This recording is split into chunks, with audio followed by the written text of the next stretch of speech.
This is the Ag Queen Podcast. This podcast explores the agriculture industry with the movers and shakers of those shaping it. Here's your host, Lori Boyer. I'm really excited to welcome in my guest here today and visit with Angela Ganter. And Angela's story is being featured in an upcoming documentary called Outriding the Devil. So we're going to learn more about Angela and her barrel racing career and her story when it comes to beating cancer.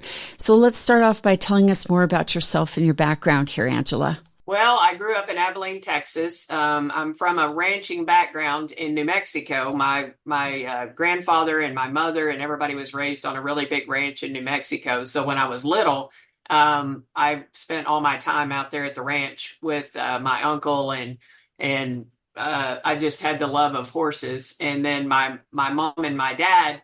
My mom was raised on the ranch, but she kind of was the cheerleader and she was never the rider. And then my dad was a city boy. So they lived in Abilene and they kind of didn't know where I came from. And so then I started riding when I was about 5 or 6 and started going out here to a little riding facility on the weekends and just kind of grew from there. And they all told my mom and dad I'd grow out of it, and that never happened. So I went on to college to Texas A&M University, was going to be a vet, met my husband there, and ended up graduating from A&M with a biomedical degree. But then he and I had 9 bars and restaurants. So we did that. And then I had Jackie in 96, and then her dad passed away when she was 8. And so then I just raised her by myself. And right after that, when she was about 12, 13, I guess, I got diagnosed with stage 4 breast cancer, and we fought that for 7 years. And then I went back to running barrels with her, and that's kind of where we're at now. Okay. So that's a short summation of it. Yeah.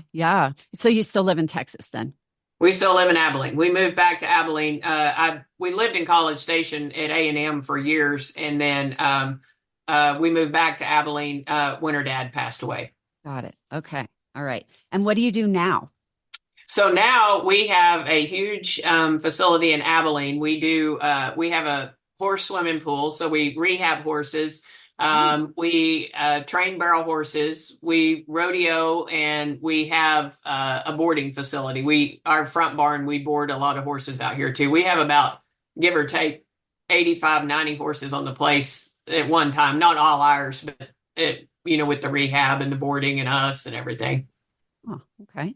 And has it always been the barrel racing that you've been involved in, or did you do any other equestrian events? So I only have done barrel racing. My daughter rode English. Her first few years, she did dressage and jumped, and she didn't switch to barrel racing till she was about 12 or 13. Well, tell me about your story. So the story, they put me in the Texas Rodeo Hall of Fame a few years back, and I just blissfully going along in life, and a guy calls me. And his name's Rain Lavelle, and he says he's a guy that, makes documentaries and all this. And he said, I want to make this film about you. And I said, I'm probably not going to do that. I said, I'm pretty private. I said, I never really wanted anybody to know I was ever even sick. And so I told him that, and so he said, could I come to Abilene and meet you? And so he did. And we went to dinner. And at the end of the day, he said, if you could change one life, would you do it? And I thought, well, that's a guilt trip, and so he said, so I told him I would. And so it was supposed to just be like a little documentary, go to Texas film festivals, and just the story of, start to finish of everything and how I couldn't ride. Well, after the 7 years of chemo, I lost the ability to hardly do anything, and I didn't know left from right. I couldn't function. And so I could sit on a horse and ride like up to the arena with Jackie, but I couldn't like run the barrels. Like I couldn't go fast. And so it's kind of a story about that and how I spent a year in rehab, physical therapy, trying to get it all back. And then the next year after that, the next 2 years, actually, I made the Canadian finals. And then this year and a half ago, I made the short go at Cheyenne. So it's just kind of, you know, that's kind of what the story is, and that's how it came about. And then he just blew it up to where now, last night or night before last, it was a premiere in Las Vegas. And so that is not really me, but I got to do it. Sure. Yeah, just timed out with NFR, huh? Yes, yes, yeah, and it was a great turnout, and we had a lot of people there, and it was very good. I had not seen it till that night, and so he did a very good job, and it was very good. So, and we got a lot of positive feedback from it, of people, that maybe it might help them one day. We're going to come back to that in just a minute, but just to offer up a little bit more information. So it was in 2010 that you were diagnosed with cancer. Is that right, Angela? Yes, October of 2010, and I took chemo till 2017. And what kind of cancer was it? So it ended up being breast cancer. They did not, they couldn't find it. It showed up in a lymph node under my arm, and so they absolutely could not find the primary for about 6 weeks. They hunted and searched, and everybody decided it was going to be brain and all of this, and they finally decided this little bitty spot they'd found wouldn't show up on a mammogram or anything, but they went in to see if maybe this was it. So I had a surgery, and when they touched it, it exploded and went everywhere. Oh. So that's when I went from just being like, having this little spot that maybe was going to be, maybe stage 2. It went to stage 4 overnight. Because when I woke up from surgery, there was about 5 doctors standing over me, and I thought, golly, have I died? That's why it's such a big deal for you to be where you are now, because you did have that almost near-death experience. Yes, well, and the lymph nodes, they took, like, I want to say 32 lymph nodes out of my arm, and every one of them looked like they were cancer. And so they were just that it was in a lymph node, you just never know where all it went. And so then when they touched what it was and just exploded, then they just went to treating me with, the worst chemo you could take. And I had 9 surgeries in 1 year. It went from just absolutely thinking not much about it to just a nightmare. Now that you have viewed the documentary, what do you think? I thought it was very good. I thought it portrayed, it ties in a story of our Western heritage and how much Western heritage and rodeo and family all makes a difference in kind of getting through life and beating things, and how we went from Jackie having to be without a dad and then almost having to be without her mom, and how we've just kind of persevered through it all, and at the end of the day, and still seem to try to come out on top and very positive. And, like I said, I could go into chemo lab.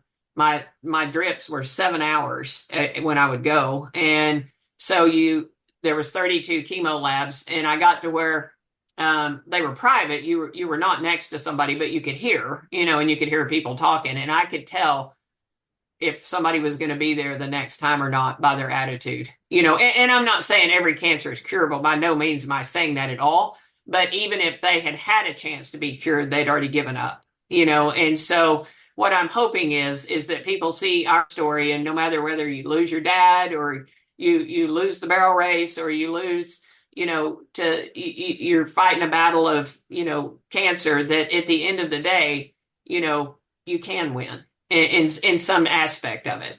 Yeah. And it helps. I mean, my mom went through her own cancer as well. And we have horses. We have show horses. And those horses are so rehabilitating. I'm sure that was a big piece of your recovery. Well, and that was it, is I had a horse that absolutely kind of dropped in my lap, and he brought me back to, I'd never won as much barrel racing as I won on him when I came back on the scene in 2018. And I won 6 pro rodeos. I didn't even pro rodeo. I made the Canadian finals. And then Jackie and I made Calgary together as a mother-daughter. And we're not 100% sure, but we think we were the first mother-daughter to ever make Calgary. And at Calgary, I had to use a vet. It was during COVID. And when we got to Calgary, I had to use a vet on my horse that I'd never used before because of COVID stipulations. And the night before our first run at Calgary, that vet came out to see him, and he killed him. And it's part of the movie, but when the horse, he gave him some wrong medicine. And when he gave him the medicine, he had an allergic reaction and he was dead within 15 seconds. And so when he fell, he seizured. And when he fell, he broke my ankle and we didn't even know it. And I mean, it was just such a disaster. And so in the movie, it shows, and then my ankle was broken. And so the next morning I didn't have a horse, and Jackie was just like, let's load up and go home. I mean, this isn't even worth it. And she had brought a backup. And I said, no, I'm going to ride Shooter. And so they couldn't even take my ankle. It was so broken and they couldn't do anything. And so I rode with it and I won the round that day and at Calgary. And so it just goes to show that no matter what happens, but like you said, that horse, I mean, once I got back from Calgary, I didn't ride pretty much again for a year. It just kind of broke me. But, now I'm back and here we are. Where can we view that at? So that's the $64,000 question, and I've asked it. So what they're going to do is, I don't really know the answer to that. After the first of the year, then I guess they go to film festivals with it, and then at some point somebody picks it up, and so I don't know, like if they air it on the Cowboy Channel or Netflix or another streaming channel. So I've asked multiple times and have not really gotten an answer. So I don't really know. I know Lifetime Channel is making a different movie, and it's of my story, but it's not so much a documentary as it is an actual movie, and it's supposed to come out on Mother's Day, and that'll be on the Lifetime Channel. So that'll be different than this one, but kind of the same. Well, we will definitely be keeping our eyes open for Angela Ganter. She is a barrel racer and a cancer survivor, and her story is featured in the upcoming documentary called Outriding the Devil. Angela, thank you so much for the inspirational interview here today. I sure do appreciate the discussion. Thanks for tuning in to this edition of the Ag Queen Podcast with your host, Lori Boyer.